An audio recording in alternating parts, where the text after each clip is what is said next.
E quais são as suas propostas para reduzir o preço dos combustíveis? Tem que quebrar o monopólio da Petrobras. Nós não podemos vender para estrangeiro. O que a gente tem que fazer é modelar países onde funciona. O preço do combustível nos Estados Unidos, por exemplo, é a metade do preço do Brasil. Por que é a metade do preço? Porque lá tem dezenas de empresas de petróleo. Não adianta a gente sustentar a Petrobras como se fosse assim um bebê, né? O governo Dilma, para deixar o preço baixo, praticamente quebrou a Petrobras. Aquela intervenção de preço, que é uma empresa de economia mista, tanto do governo, né? O governo tem a maior parte das ações e o setor privado tem a menor parte. Quando você faz uma política intervencionista, como a Dilma fez, você consegue congelar preço, mas você quebra a empresa. Segundo, entra Michel Temer, vincula o preço ao dólar. Ele fez isso em 2016. Quando ele fez isso, a empresa voltou a dar lucro e o governo Bolsonaro continuou nessa mesma. Há pouco tempo, a Petrobras deu 40 bilhões de lucro e foi dividido pelos acionistas. E o povo não ganhou nada com isso, sendo dono da empresa. O que a gente tem que fazer, então?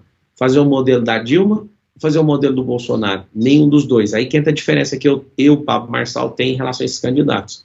A gente precisa de levar essa empresa para o setor privado, colocar ações de ouro. Quem não tá ouvindo, quem nunca ouviu essa expressão, ação de ouro é a forma que o governo controla certas ações da companhia, mas não precisa mais intervir nela, e ela, a gente passa ela para o setor privado e divide ela em várias companhias. O que a gente ganha com isso? Concorrência. A livre concorrência faz a diminuição do preço. Mas o que eu quero colocar no coração do brasileiro é o seguinte: vocês precisam entender que a empresa de energia chamada Petrobras já foi a empresa que mais já teve o maior preço de mercado do mundo. E se a gente não atentar para o acordo que foi fechado em 2030 sobre combustíveis fósseis, nós vamos fazer essa empresa ser vendida por 10% do valor dela de mercado. O que significa isso? Até 2030 tem um acordo que as montadoras de veículos vão fazer o que a Tesla está fazendo. Elas vão parar de produzir veículos movidos a combustão, né? Movidos a combustível fóssil. O que vai acontecer com a nossa querida Petrobras?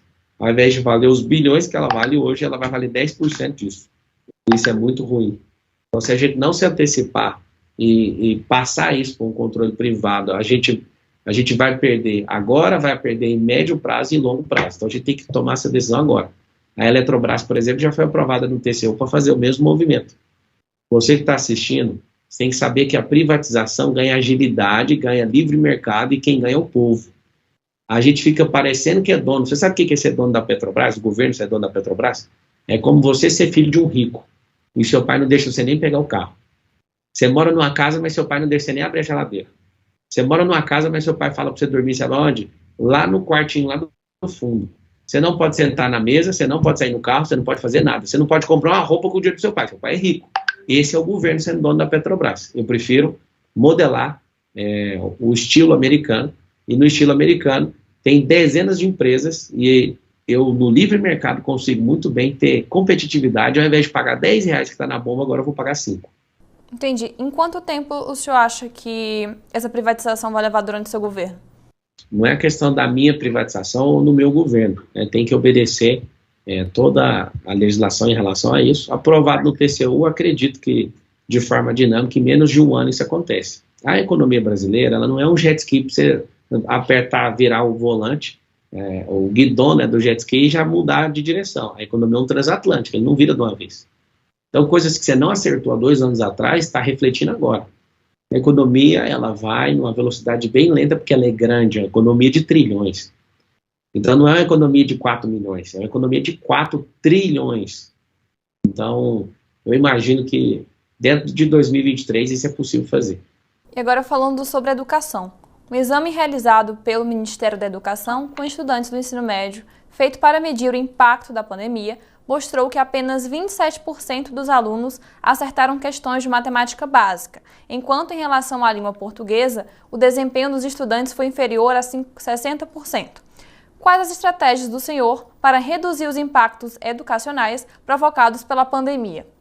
Olha, eu tenho escola infantil, e eu posso falar para você o seguinte: eu também sou professor, tenho quase 400 mil alunos na internet, com muito carinho, conquistei assim, os primeiros alunos eram 20, depois foi 30, 50, 70, 200, 500, 1000, e foi subindo até chegar a quase 400 mil. Por que eu tenho esse tanto de aluno? Porque eu gosto de ensinar. E as pessoas, os novos alunos sempre vêm pelo resultado dos outros. Por que está desse jeito no ensino público? Está desse jeito porque ninguém tem recompensa nenhuma. Quando você vai ensinar no ensino público e ninguém tem recompensa nenhuma, a única coisa que é falada é passar de ano, e você tira a possibilidade da pessoa reprovar, não tem nenhum tipo de punição. Então, o que você acha que vai acontecer? As pessoas, elas não têm recompensa nenhuma, nem punição nenhuma, o ensino vira um lixo. Então, hoje a gente tem analfabetos funcionais nas escolas. Eles não têm experiência, eles são alunos que pegam só teoria, não estão praticando, esse é um grande problema. Não adianta você pôr também o melhor professor do mundo para ensinar num sistema de ensino falido.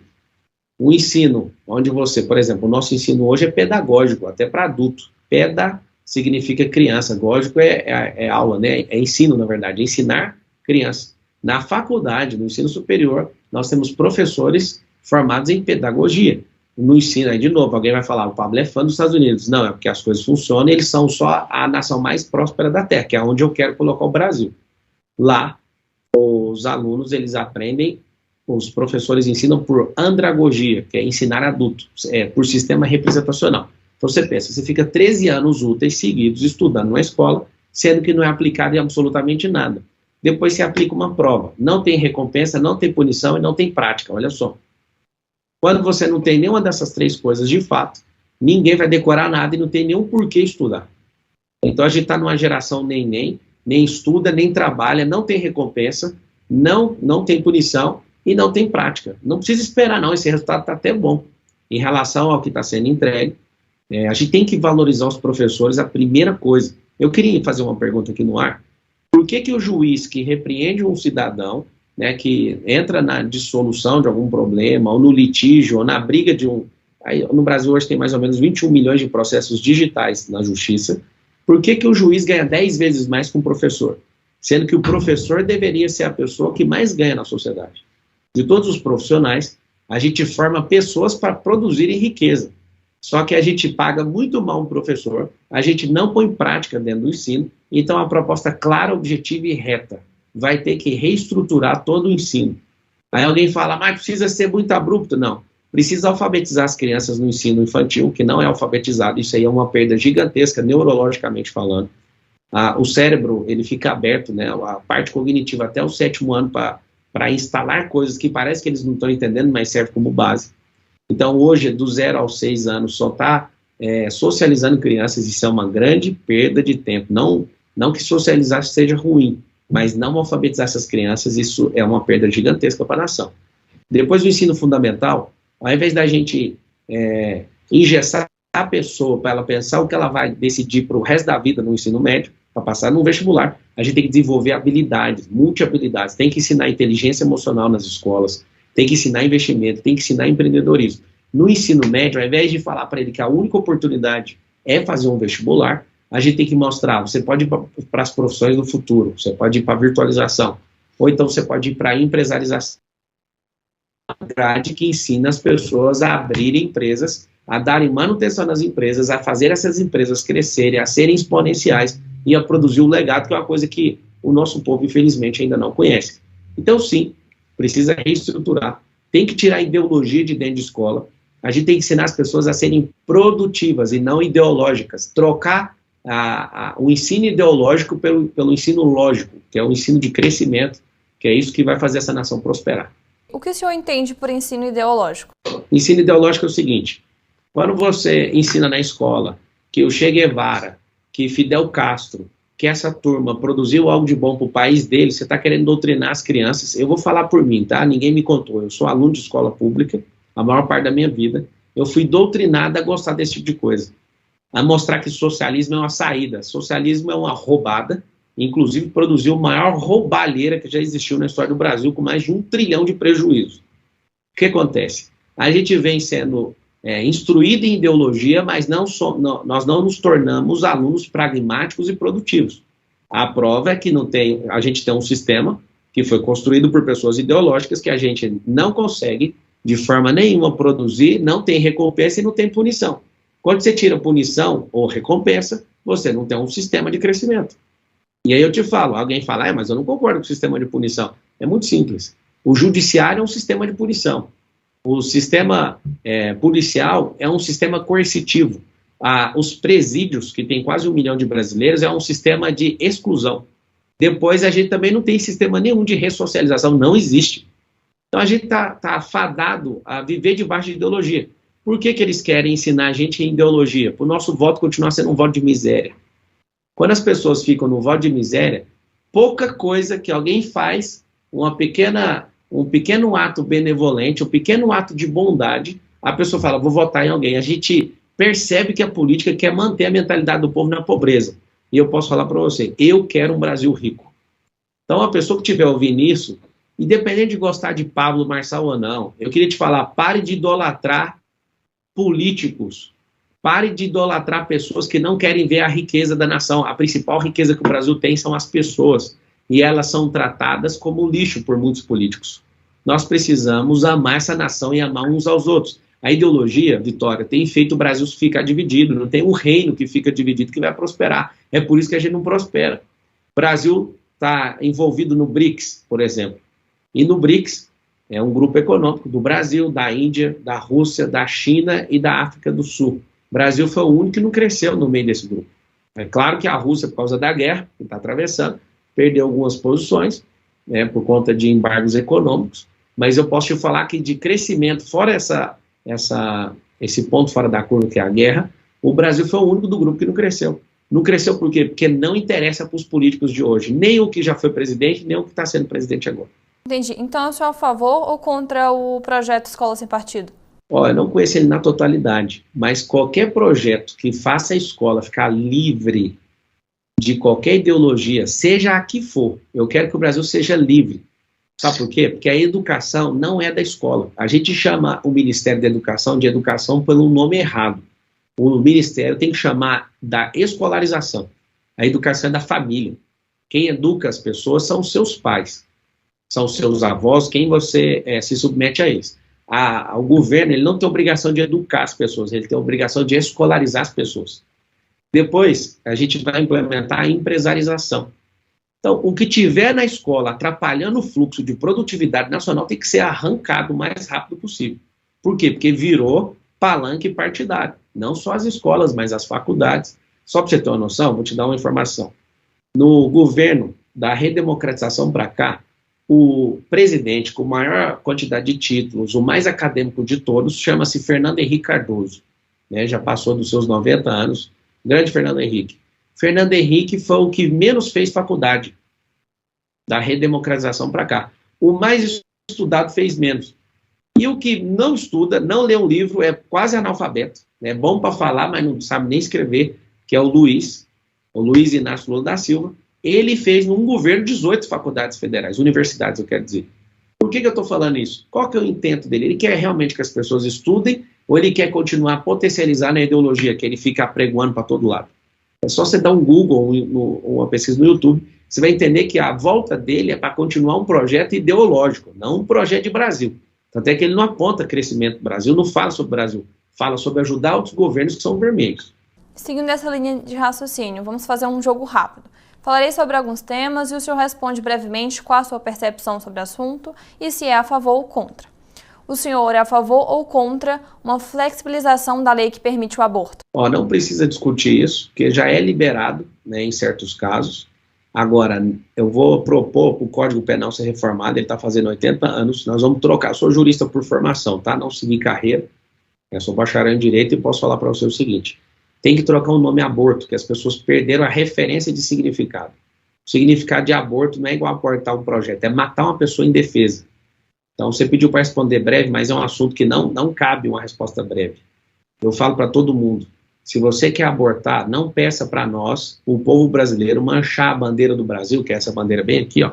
Não deixa a gente manchar essa bandeira com sangue de gente indefesa.